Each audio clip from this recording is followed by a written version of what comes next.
धौलपुर नाम के एक गांव में मोहन नाम का एक किसान रहता था। मोहन एक बहुत ही मेहनती किसान था। वह अपने खेतों में तरबूज की खेती किया करता था। अपने उगाए गए तरबूज को मोहन मंडी में नहीं बेचता था, बल्कि अपनी बैलगाड़ी में भरकर गांव-गांव जाकर बेचता था। एक बार एक आदमी मोहन के पास आया, जो किसी दूसरे गांव से आया था, और वह मोहन से कहने लगा, अरे भैया, भाई साहब, नमस्कार नमस्कार। मैं पास के ही गांव से आपके पास आया हूँ। मुझे मेरे सेठ जी ने तो आपके पास भेजा है। अरे क्या है ना, मेरे मालिक मंडी में फलों का व्यापार करते हैं। अरे भैया, ये मान के चलो, मंडी में बहुत बड़ी दुकान है हमारे मालिक की, जिसमें वह तरबूज का व्यापार करते हैं। और मेरे मालिक को मंडी में बेचने के लिए चाहिए होते हैं बहुत ज़्यादा मात्रा में तरबूज। और क्योंकि तुम तरबूज की खेती तो करते ही हो, इसीलिए मैं तुम्हारे पास आया हूँ। अगर तुम्हें अपने खेत के तरबूज बेचने हैं तो भैया, मैं उन तरबूजों की अच्छी कीमत दिलवा दूंगा। बोलो भैया। आपने बहुत बढ़िया बताया, लेकिन माफ करिएगा भैया, मैं जो तरबूज अपने खेत में लगाता हूँ, मैं उन्हें खुद ही बेचता हूँ मंडी में। मंडी के दलालों को मैं अपना माल नहीं बेचता। बहुत बहुत धन्यवाद आपका। अरे अरे भैया, तुम क्या कह रहे हो? अरे आस पास के गांव के सभी लोग मेरे मालिक को ही अपना माल बेचते हैं। और फिर भैया, ये जगह जगह गांव गांव घूमकर अपना माल बेचने से अच्छा है कि उन्हें एक ही जगह पर अच्छी कीमत में बेच दिया जाए। क्यों, सही कहा ना? और तुम भी अगर मेरे मालिक को सारे तरबूज बेच दोगे तो तुम्हारी भी मेहनत कम लगेगी और पैसा भी अच्छा मिल जाएगा। फिर जाकर अपने नए तरबूज उगाओ ना। अरे तरबूज बेचने में क्यों समय लगा रहे हो भाई? तरबूज उगाने में समय लगाओ, उगाने में, समझे? देखो भाई, मैं एक किसान हूँ और कड़ी मेहनत करना मेरे लिए कोई नया काम नहीं है। साथ ही साथ पैसा कमाने का लालच भी मुझ में नहीं है, बल्कि लोगों को तरबूज कम दामों में बेचना ही मेरा उद्देश्य है। और भैया, मैं इसी से संतुष्ट हूँ। मैं तो यही चाहता हूँ कि मैं अपने तरबूज मंडी में ना बेचकर सीधे लोगों को बेचूं। अब चाहे उसमें मुझे मुनाफा कम ही क्यों ना हो। हाँ, ईश्वर का दिया हुआ सब कुछ है। मुझे मुनाफे और पैसे का बहुत लालच नहीं है। और वैसे भी मंडी में जो माल बिकता है वह आम लोगों तक पहुंचते पहुंचते बहुत महंगा हो जाता है। इसीलिए मैं अपना माल मंडी में नहीं बेचूंगा। हमें माफ करिएगा भैया। मुझे लगता है कि अब तुम मेरी बात समझ जाओगे और तुम्हें बुरा नहीं लगेगा, है ना? ठीक है भैया, नमस्कार। मोहन के समझाने के बाद वह आदमी यह बात समझ गया कि यहाँ पर दाल नहीं गलने वाली। वह आदमी वहां से चला गया। हमेशा की तरह मोहन अपने सारे तरबूज बैलगाड़ी पर लाद कर उन्हें बेचने के लिए निकल पड़ा। काफी देर के बाद वह उदयगिरी नाम के एक गांव में पहुंचा, लेकिन तब तक बहुत अंधेरा हो चुका था।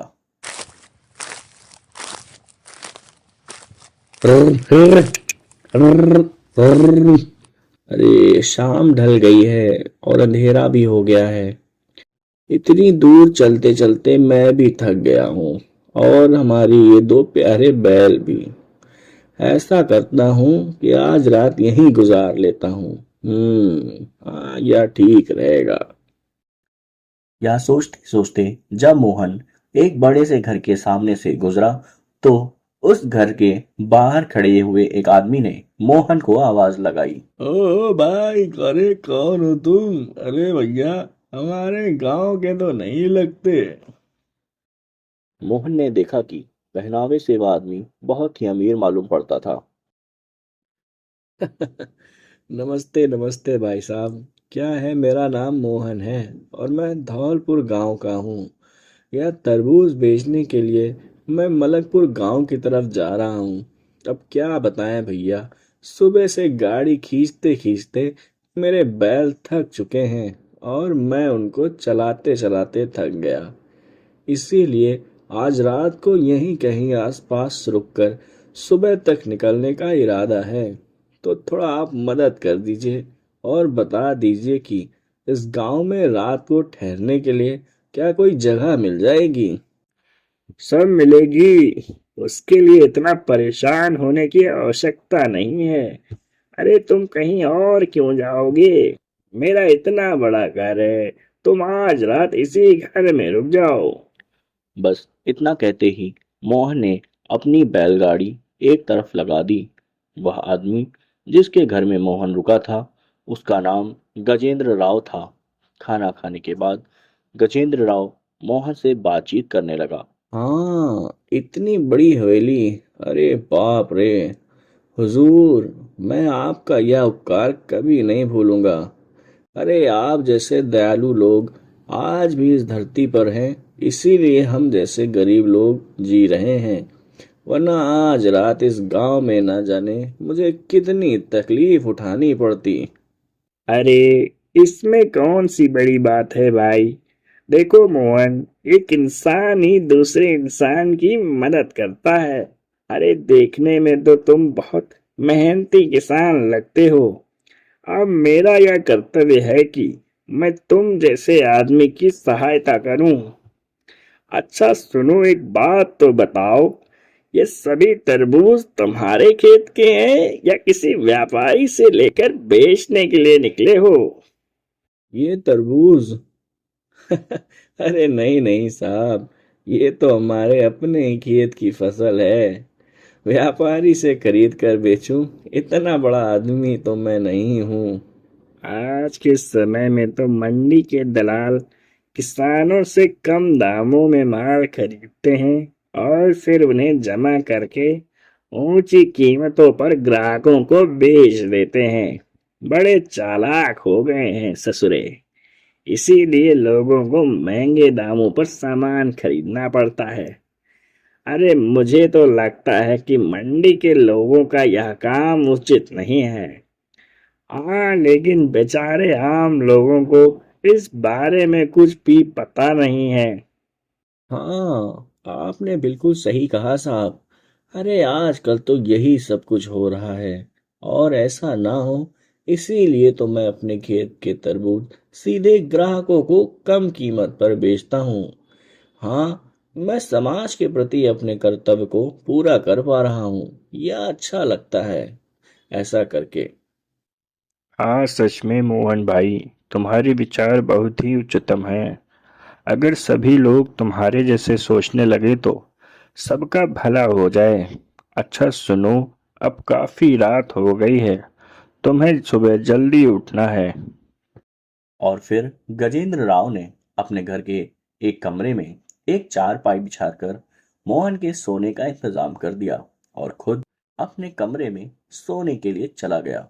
अपनी चारपाई पर लेटने के बाद मोहन गजेंद्र राव के बारे में सोचने लगा। हाँ, ये तो बहुत ही भले इंसान है।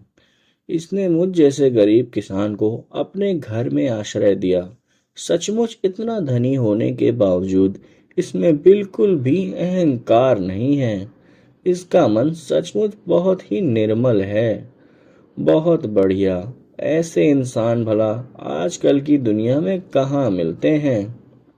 अगली सुबह जब वो उठा तो वह फिर से सोचने लगा। अच्छा लग रहा है अब। इस घर के मालिक गजेंद्र राव ने अपने घर में आसरा देकर मेरी बहुत सहायता की है, तो क्यों ना एक काम किया जाए। हाँ, इसके बदले उन्हें कुछ तरबूज उपहार में दे देता हूँ। यह सोचकर मोहन जब तरबूज के ढेर के पास पहुंचा तो यह देखकर वह हैरान रह गया कि तरबूज का ढेर आधा ही रह गया था। तुरंत घर के मालिक गजेंद्र राव के पास गया और उससे कहने लगा। अरे अरे अरे साहब, अरे साहब, मैंने रात को आपके आंगन में जो तरबूज का ढेर लगाया था, अरे उसमें से आधे तरबूज गायब हैं। अरे क्या हो गया?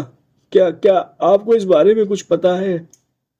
उसकी बात सुनकर गजेंद्र राव को गुस्सा आ गया और वह कहने लगा, राम राम राम राम।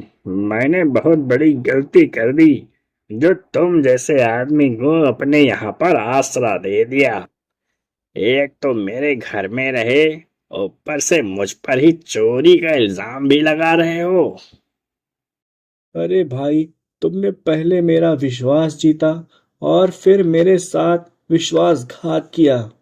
अरे मैं तो तुम्हें एक बहुत भला इंसान समझ रहा था, लेकिन तुम तो बहुत ही चालबाज और धोखेबाज इंसान निकले। मेरे सो जाने के बाद तुमने मेरे तरबूज चुरा लिए।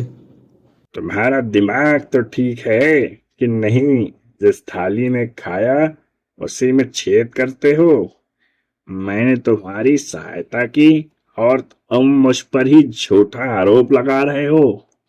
असल में गलती मेरी है जो मैंने तुम जैसे आदमी को अपने घर में आसरा दिया और बेवजह ही मुसीबत मोल ले ली। गजेंद्र राव की बात सुनकर मोहन को और भी अधिक गुस्सा आ गया और वह कहने लगा, वाह वाह वाह, एक तो तुमने चोरी की है, ऊपर से सीना चोरी कर रहे हो। ए, झूठ मत बोलो। चुपचाप मेरे तरबूज मुझे लौटा दो और मैं यहाँ से चला जाऊंगा। अच्छा, तो तुम मुझे धमका रहे हो? एक चुपचाप ससुर के नाती यहाँ से सराफत से निकल जा, वरना अपने आदमियों को बुलवा कर तुझे धक्के मार के यहाँ से निकलवा दूंगा। बहुत देर से तेरी बकवास सुन रहा हूँ, लेकिन अब और नहीं सुनूंगा। बेईमान कहीं का, चल निकल। गजेंद्र राव के धमकाने पर मोहन मन ही मन सोचने लगा, अब इससे तो बात करना ही बेकार है। मोहन अपने बाकी तरबूज के साथ गजेंद्र राव के घर से निकल गया। मोहन सीधा गांव के मुखिया के पास गया। मोहन ने मुखिया जी को गजेंद्र राव के यहाँ पर हुई सारी घटना विस्तार पूर्वक बताई। सारी बातें सुनने के बाद मुखिया जी कहने लगे, अगर सचमुच तुम्हारे तरबूज गजेंद्र राव ने चुराए हैं तो मैं अवश्य उन्हें वापस दिलवा दूंगा। लेकिन यह बताओ, तुम तो कह रहे थे वह बहुत ही अमीर आदमी है, तो फिर एक अमीर आदमी भला ऐसा काम क्यों करेगा? कहीं ऐसा तो नहीं कि किसी और ने तुम्हारे तरबूज चुराए हों? अरे नहीं मुखिया जी, मुझे पक्का विश्वास है कि यह काम उसी आदमी का है। ठीक है, तो उससे बात करने के बाद ही कोई फैसला किया जाएगा।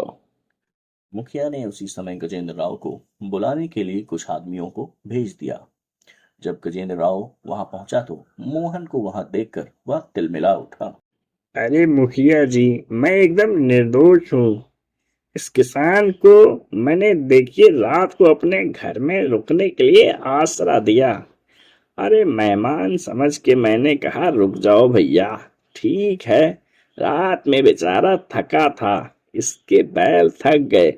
मैंने कहा कोई बात नहीं, और यह निकला एहसान फरामोश कि मुझ पर ही आरोप लगा रहा है।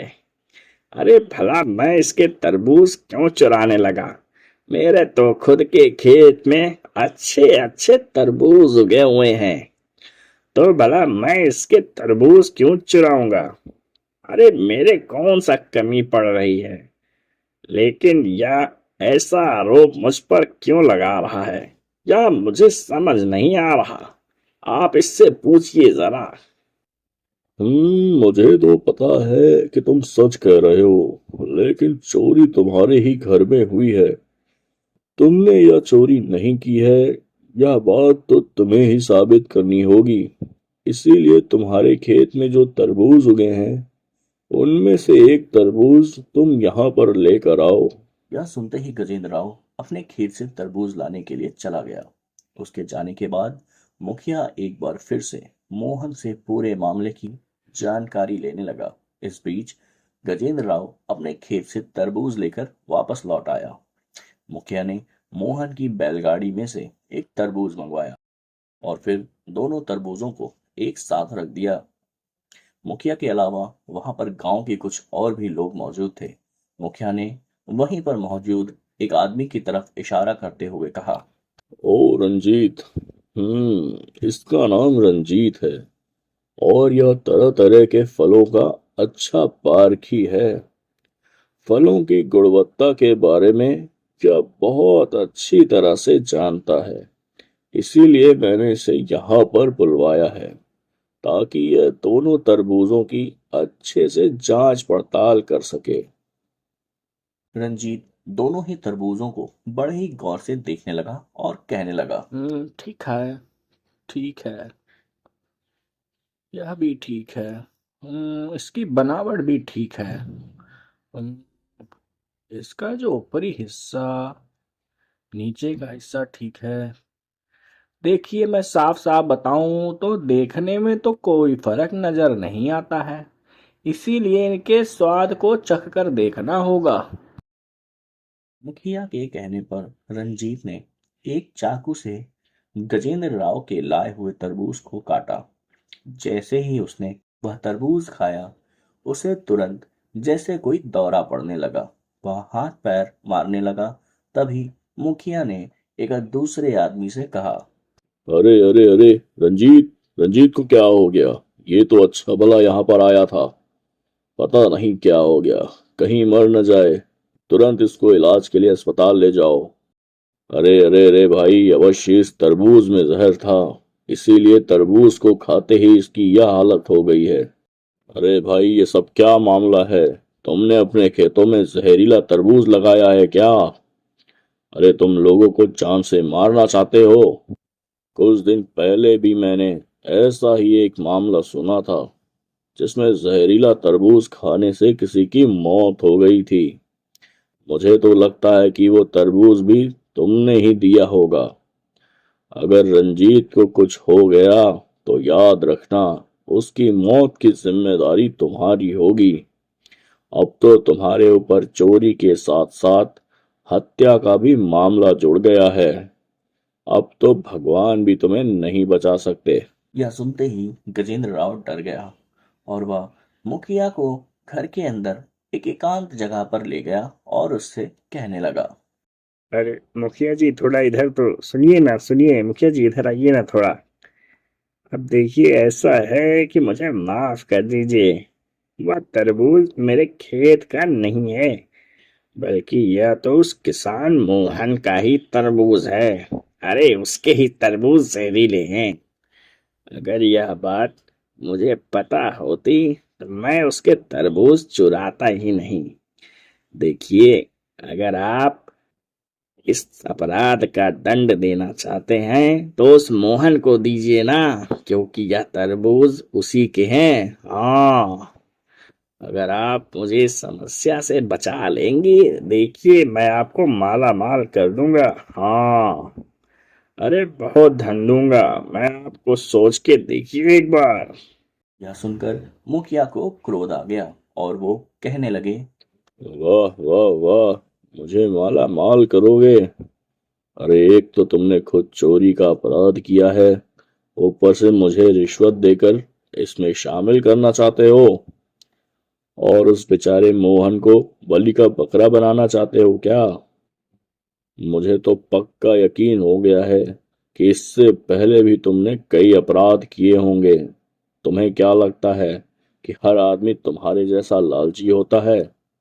तुमने मुझे भी एक लालची इंसान समझा, जो रिश्वत का पैसा हजम कर जाऊं।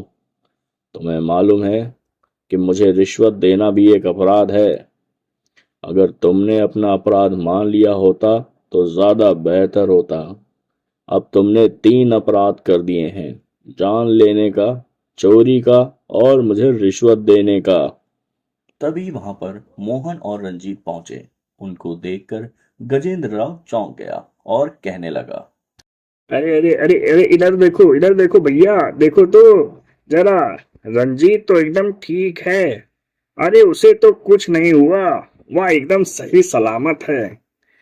लेकिन अगर उसे कुछ हो भी गया होता तो उसमें भी भैया मेरा कोई कसूर नहीं था, क्योंकि यह तरबूज मेरा था ही नहीं। वो तरबूज तो मैंने इस किसान मोहन का चुराया था। अब क्योंकि वह तरबूज मेरा नहीं था, इसलिए अब मुझ पर किसी की हत्या या हत्या करने का अपराध नहीं बन सकता। गजेंद्र राव, अब तो तुमने ही अपनी चोरी का अपराध खुद ही स्वीकार कर लिया। तुम अपना अपराध अपने मुंह से स्वीकार कर लो। इसीलिए हम सब ने मिलकर यह नाटक किया था। असल में रंजीत कोई फलों का ज्ञाता नहीं है। देखो, मोहन के पास इस बात का कोई सबूत नहीं था, इसीलिए यह सारा जाल बिछाया गया। अरे रंजीत ने तो तरबूज खाकर बेहोश होने का सिर्फ नाटक किया था। अरे बात तो असल में यह है कि कुछ दिन पहले तुमने जिस आदमी को मोहन के पास तरबूज खरीदने के लिए भेजा था, उस रात मोहन ने उस आदमी को तुम्हारे ही घर पर काम करते हुए देख लिया था। अब तो मामला बिल्कुल साफ हो गया। मोहन ने हमें पहले ही बता दिया था कि तुमने एक आदमी को पहले से ही इसके घर पर तरबूज खरीदने के लिए भेजा था। मोहन ने तुम्हारे भेजे हुए आदमी को तरबूज नहीं बेचे, इसीलिए तुमने इसे अपने घर के सामने रोककर अपने घर में रुकने की जगह दी और इसके आधे तरबूज चुरा लिए। अरे तुम्हारे जैसे मंडी के दलाल ऐसा नीच काम करेंगे? छी, मैंने सोचा भी नहीं था। भाई गजेंद्र राव, मुझे तो तुम जैसे लोगों की सहायता नहीं चाहिए। तुम्हारे जैसे घटिया दलालों की वजह से ही मंडी में किसानों का नुकसान होता है। माफ करना भैया, गलती हो गई जो तुम्हारे यहाँ आ गया मैं। जब गांव के बाकी किसानों को मोहन के साथ हुई घटना के बारे में पता चला तो मुखिया और मोहन की सूझबूझ और बुद्धिमानी की तारीफ करने लगे। इसके बाद मोहन अपने सारे तरबूज लेकर आगे बढ़ गया। उसने अपने सारे तरबूज उचित दामों पर बेचे और वापस अपने गांव लौट गया।